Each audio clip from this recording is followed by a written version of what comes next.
ایک نوجوان ہوتے ہوئے, ایک وکیل ہوتے ہوئے, کہ بہت ضروری ہے کہ کیونکہ پی ٹی آئی پاکستان کی اس وقت مقبول ترین پارٹی ہے, کیونکہ عمران خان کو مینڈیٹ دیا ہے اس عوام نے, کہ میں پی ٹی آئی سے ریکویسٹ کرتی ہوں کہ وہ اپنی پالیسی واضح الفاظ میں بیان کر لیں, وہ یہ فیصلہ کر لیں کہ کیا آپ سہیل آفریدی صاحب والی مزاحمت چاہتے ہیں یا آپ مفاہمت کا راستہ چاہتے ہیں, کیونکہ جو قابض ہے ہم پر, جو جابر ہے, جو ظالم ہے, اس سے مفاہمت نہیں کی جا سکتی, اس کے سامنے صرف مزاحمت کی جا سکتی ہے. تو میں درخواست کروں گی کہ اس پر آپ ایک بہت کلیئر پالیسی فریم کریں, اپنے کارکنان کو بھی ڈس اپوائنٹ نہ کریں جو سڑکوں پر آنے کے لیے تیار ہیں, جو ہر بار سڑکوں پر آ کر گولیاں کھاتے ہیں. ان کے لیے, اس عوام کے لیے یہ فیصلہ کر لے کہ ہم نے صرف اور صرف مزاحمت کی سیاست کرنی ہے. ہم سب آپ کے ساتھ ہیں, ہم سب آپ کے شانہ بشانہ کھڑے ہوں. سب سے پہلے تو میں تحریک تحفظ آئین پاکستان کو سلام پیش کرتی ہوں کہ اس گھٹن زدہ ماحول میں بھی انہوں نے مزاحمت کا راستہ چنا ہے, جو کہ ایک بہت مشکل راستہ ہے. میں اپنی بات کا آغاز ادھر سے کرنا چاہوں گی کہ کچھ ماہ پہلے تحریک تحفظ آئین پاکستان نے ایک کانفرنس رکھی تھی جس میں میرے ساتھ بیٹھی ہوئی تھی ایک لڑکی مازیب شفیق. بلوچستان سے وہ لڑکی تعلق رکھتی ہے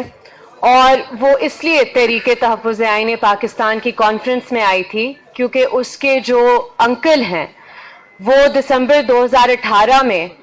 متحدہ عرب امارات سے جبری طور پر لاپتہ کیے گئے, پاکستان واپس لائے گئے اور آج بھی تاحال وہ لاپتہ ہیں. اس بچی کو اس کا انکل واپس نہیں مل سکا, لیکن چند روز پہلے اس بچی کے والد کو بھی جبری طور پر لاپتہ کیا گیا ہے بلوچستان سے. اس کے ساتھ ایک اور ادھر بچی بیٹھی ہوئی تھی, نادیہ بلوچ ان کا نام ہے, وہ ڈاکٹر مارنگ بلوچ کی بہن ہے. ڈاکٹر مارنگ بلوچ آپ سب کو پتا ہوگا کہ پچھلے 8 سے 10 مہینے سے وہ ناحق قید ہیں ہدا جیل میں. ان کے ساتھ تمام جو بلوچ یکجہتی کمیٹی کی لیڈرشپ ہے وہ بھی ناحق قید ہے, اور آج بھی ساؤتھ وزیرستان کی آواز علی وزیر بھی پابند سلاسل ہے. میں یہ بات کرنا ضروری سمجھتی ہوں کہ میں خود جب میری والدہ عمران خان کی حکومت میں وزیر تھی, میں خود پی ٹی آئی کی بہت سخت تنقید کرتی تھی, لیکن یہ بات پی ٹی آئی یا عمران خان کی نہیں ہے, یہ بات ہے پاکستان کی عوام کی, پاکستان کے عوام کے مینڈیٹ کی, اور کسی کو یہ حق نہیں ہے کہ پاکستان کی عوام کے مینڈیٹ پر دن دہاڑے ڈاکہ ڈالا جائے. آج جو عمران خان کے کرٹکس تھے وہی عمران خان کے حقوق کی بات کر رہے ہیں کیونکہ ہم اپنے عوام کے حقوق کی بات کر رہے ہیں. آج مجھ جیسے لوگ جو پی ٹی آئی کے ناقد تھے تیار ہے کہ ہم بھی جا کر اڈیالہ جیل کے باہر کھڑے ہوئے ان کی بہنوں کے ساتھ, جن پر کبھی ٹیئر گیس استعمال کیا جاتا ہے, کبھی واٹر کینن استعمال کیا جاتا ہے, کبھی تیزاب ان پر پھینکا جاتا ہے, کیمیکل استعمال کیا جاتا ہے.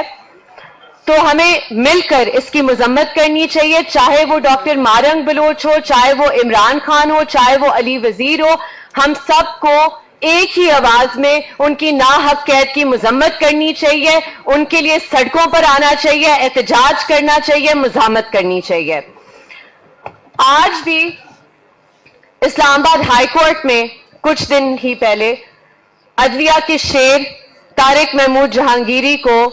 ایک غیر قانونی, غیر آئینی فیصلے کے تحت ان کے عہدے سے ہٹایا گیا. یہ پاکستان کی تاریخ میں پہلی دفعہ ہوا ہے, یا شاید کسی بھی مہذب معاشرے کے تاریخ میں یہ ہوا نہ ہو کہ ساتھی جج اپنے ہی بردر جج کے خلاف ایک کوا وارنٹوں کی رٹ سن کر انہیں گھر بھیج دیں. اب افسوس کی بات یہ ہے کہ اسلام آباد ہائی کورٹ میں